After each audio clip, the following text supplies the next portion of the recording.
Okay. Oh.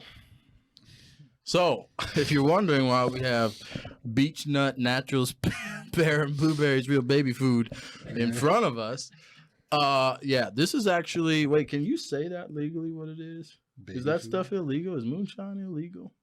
Oh.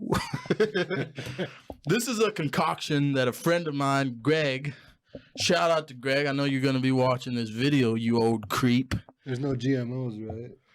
No GMOs, no pesticides. What's in this bottle is not actually baby food. Rock with it, lean with it, rock with it. There you go. It's not baby food. It's very clear, as you can see. This is kind of like that Pocky Chip challenge we did. We don't know what's in this I jar. hope it's not on that level. Shout out to Greg. Hey man, let's crack. It just lights our mouths on fire. It's like you blow flames.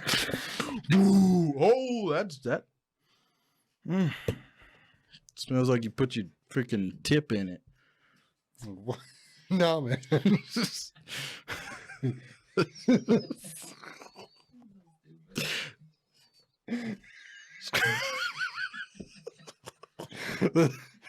Okay, man, down the hatch. No, not down the hatch. We're not chugging this, Greg. I don't give a damn what you say. I ain't chugging this. Shout out to Greg though. This was something he made for us. Thanks, Greg. He wanted me to try it. He said he wanted to try it on the show. So cheers to you. What is it? It's like a blackberry. It's a blackberry drink. We'll just call it that. Let's have a little sip. God, see, that's that dangerous stuff. It's smooth as hell. It's like he told me this was like, forgive me if I get this wrong, Greg. Very sugary. He told me it was like 120 proof or something. Is that possible? I don't know if that's the number you gave me, dude, but he said it's very strong, but it's smooth. Yeah, it is. I'm going to have a little more. Greg, take it easy. That's good. I like that though. That's easy to drink. But I know he's got buddies who drink this and get majorly effed up off of it. Yeah. So be careful. Drink at your own risk. Dude, that stuff's amazing, Greg. Yeah. And thank you. I'm going to drink the rest of that. Yeah. Thank you, Greg. Thank you, brother. All right. Should have said this at the beginning of the video. We're going to do a questionnaire from my favorite YouTuber. Well, not my favorite. My favorite YouTuber to go to for these questions, MV Perry. I will, of course, put MV Perry's information on the screen. This question is, see, we're logged in this time, so when I click it, it should show up. This question is, would you rather live with a ghost, a serial killer, an oversized rat family, or a zombie? Now, let's ponder this for a second. This was voted on 1.2 million times, and he put this up 2 weeks ago. What do you think, Skis? I got a question first. I have an answer. Is the serial killer going to kill you? Is there a possibility he kills you, or is he like your friend?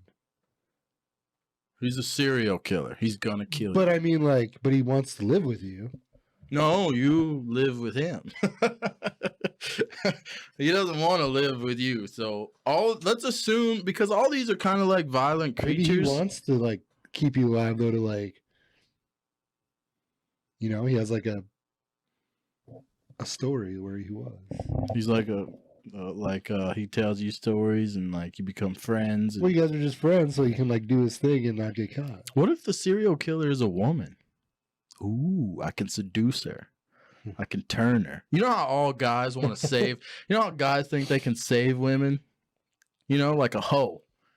You go to the bars, or like strippers. Strippers are a great example. Every guy goes to a strip club and you see the stripper up there dancing. If you ever get the opportunity, you're gonna save her. Yeah, if you ever let you think she's gonna exactly. Yeah, if you ever get the opportunity and you talk to her and she tells you this crazy, she tells you all these crazy sob stories about her life. You're like, I'm gonna protect you. I'm gonna be the man in your life. I'm gonna help you out. I'm gonna keep you safe. You're living this life of craziness. Let me be your superhero, girl. Eventually, she doesn't need you. When you're taking her to a hotel room to make that extra cash on the side. She's now you became a pimp.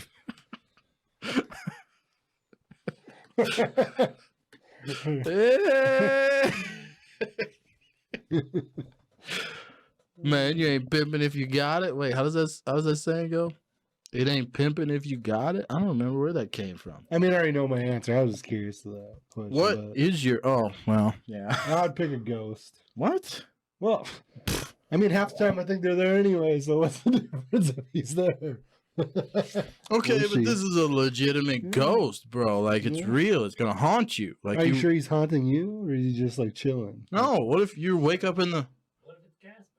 What if it's Casper? Yeah, yeah, he's a friendly ghost. Casper would be cool. I'm taking the oversized rat family because I can murder them, and then my house is free and clear. They're oversized. How big are they? Oh, that's Maybe true. Bigger than you. I didn't even think about that. You're gonna give rats? No. Oh, like a legit rat. An oversized rat family, dog. I'm just curious, what's a ghost gonna do to me? The ghost is gonna scare you all the Eventually, time. I'm just gonna get tired of his antics. Like, man, just give it up tonight. No, like, dog. I'm over it. I think you're oversimplifying this. Dude, not tonight. Come on, I had a rough day. Just leave me alone.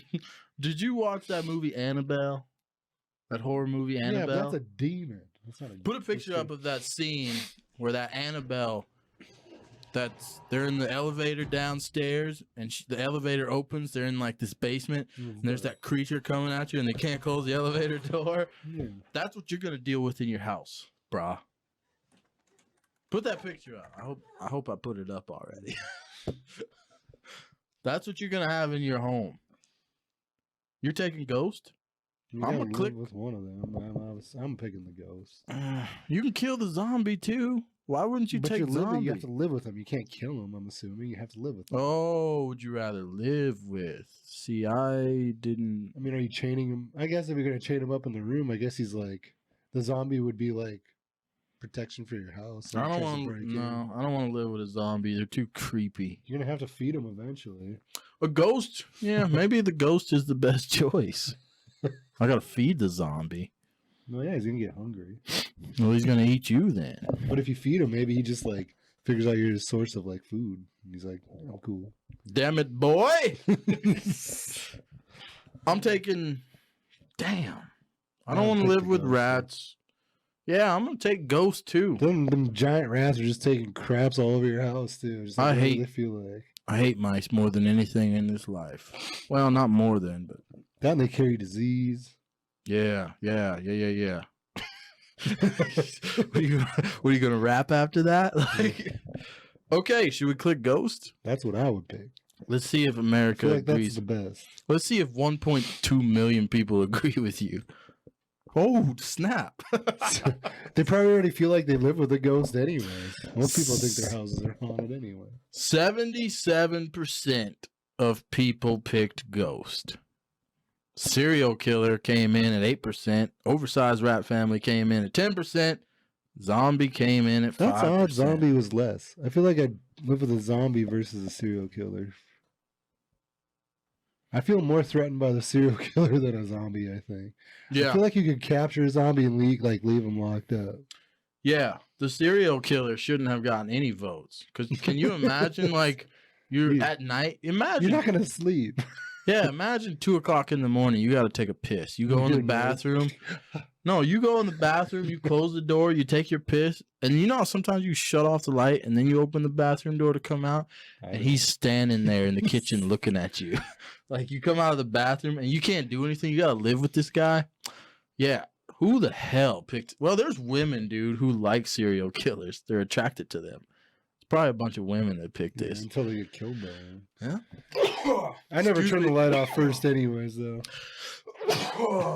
Wait, what? I'm somebody that's like, I gotta like look before I turn off the light. Well, I'm like that too. You're gonna get like the radar scan in the room. Yeah, you like look around.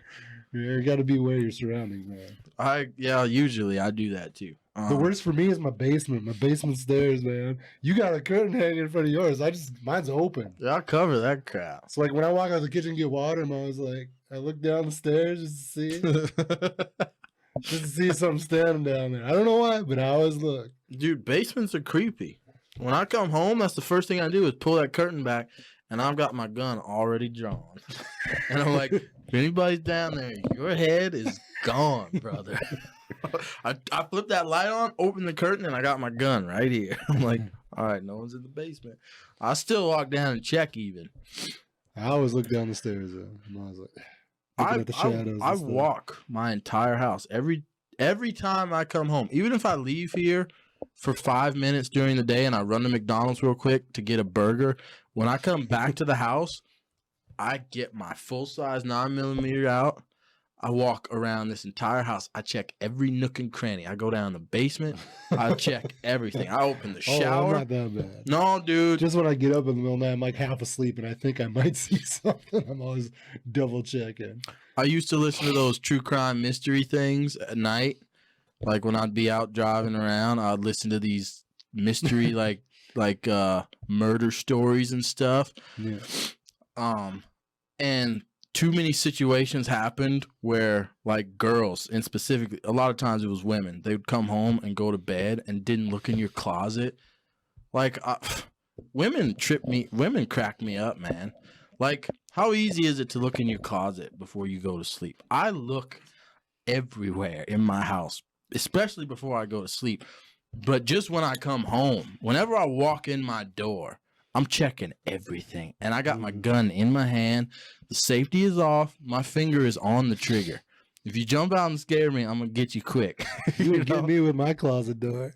I punched it one time out of anger, and now it doesn't open quite right. So you got to like, it's like, it makes all this noise, and it's like super hard to open and like close. So I'm like, man, you ain't scaring me because it's going to take you 5 minutes to get out of there. Yeah, bro. I'm a nervous. You know one thing you don't check before you go to sleep? What? Your oven. I've been known to burn food at night. I've been known to come home on. This has happened to me over a dozen times in my life of living in this house. I'll come home, throw a pizza in the oven. I've thrown hot dogs on the stove, eggs, boiled eggs, and then go to bed. Or just, I'll go lay down and be like, well, I'll check that in 15 minutes. No, man, I'll check it 4 hours later. and the house, okay, we'll just let your imagination run wild, okay? So that's what Dave was talking about. I don't check my oven before I go to sleep. He's right, though. Hey, man, it's a problem. It's a legitimate problem. You check your back seat in your vehicles? Oh, yeah. When I get in my vehicle at night, not only do I check the back seat, I look because I have pickup trucks. So I look in the box of the pickup truck, make sure nobody jumped in there. Like if I come out of Walmart, I don't just jump in my pickup truck and drive home. Oh, here's another thing that I do since we're talking about this. Well, yeah, if I come out of Walmart, as I'm walking to the truck, I'll just look in the pickup bed, make sure nobody's laying in there. And then I open the door, make sure nobody's in the back seat, which that would be pretty tricky for them to do. But and then you know what else I do? I don't drive straight home, dog. I never drive from a place straight to my house. I always watch in my rearview mirror, and I take a little detour on the way home. And I check to see if any vehicles are following me. I don't know where I learned all this stuff from, but probably from watching these shows, where This people stuff get does murdered. happen, though. Like, especially if kids and stuff, or like women, I can definitely see them doing that because that shit does happen. Like You at Walmart, should. even my girl was telling me about when she had my daughter and like her niece with her, and her and her mom or something took them to Walmart one day here, and there was like these two Hispanic dudes like following them around, and they were worried. And then at first she thought it was like them, but then she like got this weird feeling they were like looking at the kids. Jesus. And then they were like out in the parking lot with. And she said it was really awkward, and like they're gonna get in the vehicle and follow them, and they like she said it was odd. Yeah, screw all of that. And I had a friend's wife actually talk about there's these two. I'm not trying to like say what, but they were. She said they're two Hispanic dudes, and she's partially Hispanic, but they followed her, and she drove to the police station. They followed her there, and like but she like called the cops before she went there. 'Cause she was like driving all over the place, and they're following her in Bizzo. So, Oh no. Oh Yeah. no. yeah. Yeah, you have to be. Oh, And she was straight up like, these guys are following me all over the place. dude, yeah. You are so. We are so unaware of the things going on around us. Believe it or not, my last story I'll tell tonight. I'm a very cautious person. Don't let me catch you in my house. If you haven't learned anything from this conversation, last week I, for the first time in my life, called the cops on somebody in traffic. You took another sip? Oh, I've been drinking it, Greg, what's up? I last week, for the first time in my life, since I've been an adult, I called the cops on somebody in traffic. You know why? There was this dude. He was driving. I'm not going to give all the details away, but he was driving this car.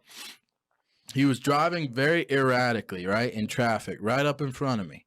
And he was like a couple feet off of the bumper of this pickup truck. And his windows were all clear so I could see him. So he was like always looking around, like doing this. He was like making all these crazy moves.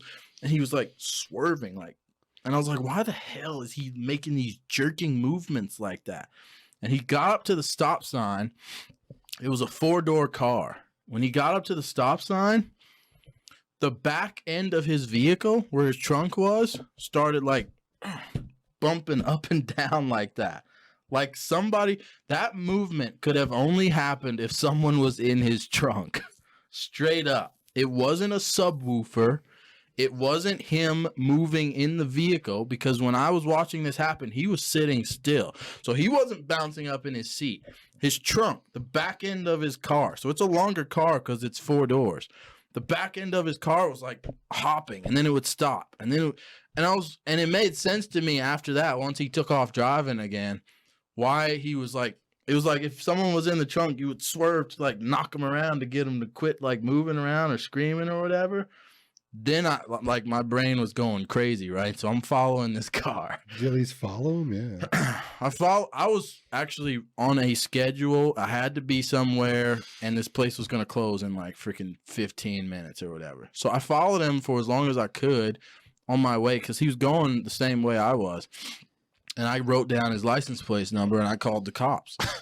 And I don't know why, but man, whenever you call 911, I was sweating. I was nervous. I was like, are they going to arrest me? You know, like for calling them? You never feel good about calling 911. But I called them. I gave him all the details of the vehicle, the plate number, like what the guy looked like. Yeah, I told him exactly what I saw. I told him the street that I saw him turn onto, because I had to keep going.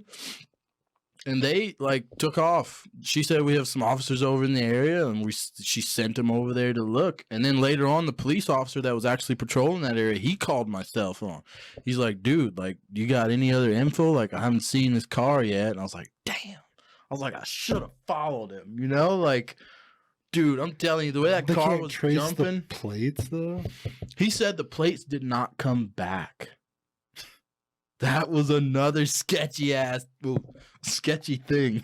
He said the plates didn't come back to the registered vehicle. I told him what model vehicle it was, what color, what it looked like. I told him what the guy's hair color was, like how old he was, everything. I had because when I saw him in traffic, if you'd have seen him, dude, I was writing that stuff down. I was like, this is suspicious as F right now. You know? Yeah. And I told the cop everything I possibly could. But that's why the cop called me back, because he was like, those plates didn't come back as anything. I was like, what? What are you talking about? So I don't know what happened. They never called me back. They're just being lazy and didn't even want to do anything. No. Because after that cop called me, I was like, damn, they're not going to find him. So I went back to that street that I saw the guy turn on. And it was down this street where all these apartments were and stuff. It was like this neighborhood thing. So I was driving around in the neighborhood. I was like, if I see it again, I don't know. And I saw the cop that had called me. I saw him like slowly driving around through the apartment. So he was over there looking. But yeah, it was the first time I've ever called the cops on anybody. But I feel like it was necessary. The way that trunk was moving, there's nothing in this world that it wasn't a sound. I've seen what a sound system does. Even if you were that guy, though, you wouldn't be driving like that just to like not make people see, you know, you would think. No, but dude, yeah, he was like, he would yank the wheel and he would swerve, and then he was like looking around, like, and he was driving. I was like, what in the hell is this? That was before he stopped. I saw him doing all that. And then he stopped, and I saw his trunk like I was like, what the hell's going on? And then he took off and he was doing it again. Like you would like you're trying to slide someone around in the back, you know? I was like, oh, Jesus, man. I'm just going to call for the hell of it. But I don't know what happened. You know, I never got a call back from them after that. He called initially. I should have followed him. I was kicking myself so hard. I drove around in that neighborhood after that for like another hour. That's after weird. The plates don't pop up. That was weird. Yeah. And they were It was our state plates. Yeah. Carolina. Take it easy. All right. Well, geez, this has become a freaking almost half-hour podcast. You gonna close it out? Cue the music. Dun, dun, dun. Thanks, Greg. Greg. The music has been cued. Greg, we appreciate this stuff. Good It's stuff. phenomenal. Yeah. I like it. I think if I take that whole thing down, I'll be tuned up for a quick minute. We'll catch you guys in the next video. Peace. Peace.